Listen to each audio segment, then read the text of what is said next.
বন্ধুরা, পেয়ারা গাছে এই রকম পেয়ারা ঝরে পড়ার অন্যতম কারণ হচ্ছে মাইক্রোনিউট্রিয়েন্ট বা অনুখাদ্যের অভাব।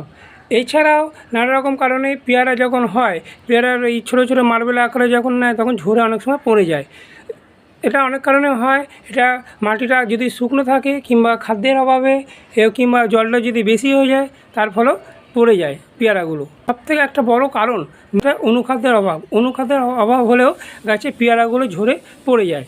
মাসে একবার করে যখন এরকম মার্বেলের আকার নেবে তখন মাসে একবার করে অনুখাদ্যটা গাছে স্প্রে করতে হবে।